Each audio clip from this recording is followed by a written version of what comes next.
नीरज राजपूत हमारे सहयोगी हमारे साथ जुड़े हुए हैं। उसके बाद अपने डिफेंस एक्सपर्ट का हम लोग करेंगे। नीरज, सबसे पहले अभी ये जो राष्ट्रपति ट्रंप का बयान है ये क्या बताता है? पहले से ही आशंका जताई जा रही थी कि युद्ध इतनी जल्दी थमेगा नहीं, लेकिन अब तो खुलेआम तौर पर अगर अमेरिका की ओर से स्वीकार किया जा रहा है 5 हफ्तों का, तो ये माना जा सकता है इसके आगे भी ये चल सकता है। अभी की क्या स्थिति, क्या बड़ी जानकारी निकलकर सामने आ रही है नीरज?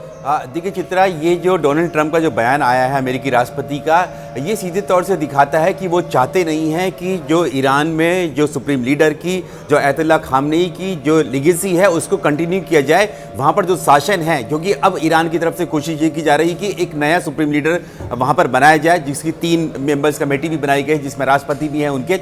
वो चाहते नहीं, वो चाहते कि अलग रजीम बने, वो नहीं कट्टरपंथी इस्लामिक रजीम नहीं चाहते हैं, वो शासन नहीं चाहते हैं। अगर वो ऐसा बना तो फिर वो ऐसा ही होगा जैसे वो अमेरिका और इजराइल और पश्चिमी देशों के खिलाफ जो है आग उगलते रहते हैं, ठीक वैसे ही होगा। इसीलिए जो डोनाल्ड ट्रंप है वो ये कह रहे हैं कि हमें ये शासन नहीं चाहिए। और उन्होंने साफ तौर से ये भी कहा, अपने इसी इंटरव्यू में उन्होंने कहा कि वो भी वेनेजुएला जैसा मॉडल चाहते हैं, यानी कि वहाँ पर जो रजीम है बिल्कुल ख़त्म कर दी जाए और एक नई रजीम लाई जाए, चाहे फिर वो शाह जो राजा है रेजा पहलवी हैं या फिर कोई दूसरा है। क्योंकि उन्होंने कल भी इस बात के संकेत दिए थे कि वो चाहते हैं, उन्होंने तय कर लिया है कि कौन बनेगा वहाँ का शासक, कौन बनेगा, लेकिन वो अभी बताएंगे नहीं, अपने पत्ते खोलेंगे नहीं। ये इस बात को दर्शाता है। इसीलिए उन्होंने कहा कि 4-5 हफ्ते तक चल सकता है युद्ध, जब तक कि ईरान पूरी तरह से घुटनों पर नहीं आ जाता है, पूरी तरह से अमेरिका और इजराइल की शर्तें मान नहीं लेता है। लक्ष्य पूरा होने तक हम नहीं रुकेंगे। राष्ट्रपति ट्रंप की ओर से ये बातें कही गई हैं। मेजर जनरल के सिन्हा जी, इनकी बातों के मायने क्या निकाले जाएं?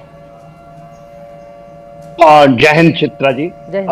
देखिए, जिस तरह से अभी तक जो आकलन है, मेरा आकलन है कि जिस तरह से ईरान ने अपनी रिजॉल्व दिखाई है, 11 देशों के ऊपर में हमला किया है, साइप्रस तक चला गया है वो, और उसके इंटेंसिटी मोर और लेस सेम है। रिट्रीब्यूशंस आप देखिए, और ये रात भर चली है।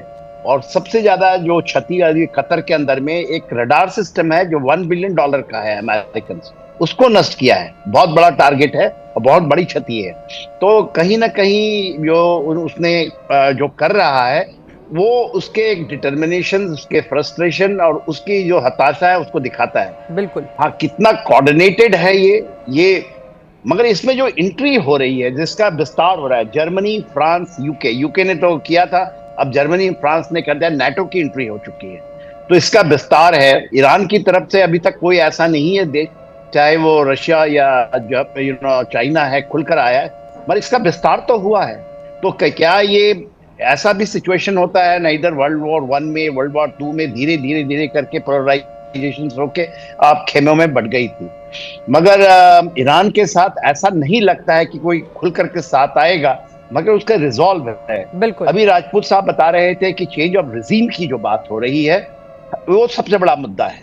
जो क्या डोनाल्ड ट्रंप साहब, मेरा ऐसा आकलन कहता है कि जो फेजिस्कियान साहब हैं या उनकी बेटी हैं, उसके ऊपर में बातें नहीं हो रही हैं। वो भी मिनिस्टर रही हैं और उनका बहुत अच्छा सपोर्ट है, खास करके महिलाओं के अंदर में वो रही हैं। और उनको ऐसा अभी तक वो छिपी हुई नहीं। क्या है मन में साहब पहलवी, देखिए ये शायद थोड़ा सा ज्यादा होगा। साहब पहलवी का भी वहां पर पैट नहीं है, ऐसा नहीं कि लोग मान जाएंगे।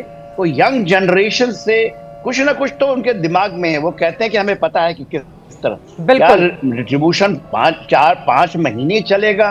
ये शायद डोनाल्ड ट्रंप कुछ बात करते हैं और कुछ चीजें दूसरी होती हैं। इतना लंबा समय चलना और केवल एयर स्ट्राइक से, it is going to be very devastating for civilians. क्या वो सिर्फ गाजा की हाल करेंगे, खास करके तेहरान के अंदर में? उनका एक बयान आया था, चित्रा जी आपने सुना होगा, उन्होंने कहा था कि उनकी नेवी को हमने टोटल नेवी जो है, IRGC की नेवी जो है, उनके जितने पोर्ट्स हैं, पोर्ट्स के ऊपर में कंसंट्रेशन है, क्योंकि स्टेट ऑफ हार्मोज बंद कर दिया गया है। 10% तेल का दाम ऑलरेडी बढ़ चुका है।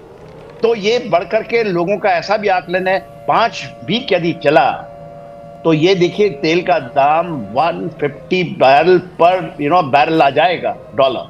तो ये एक बड़ी चिंता है। और बिल्कुल, ये बड़ी बात आप कह रहे हैं, मैं आपके पास लौटूंगी।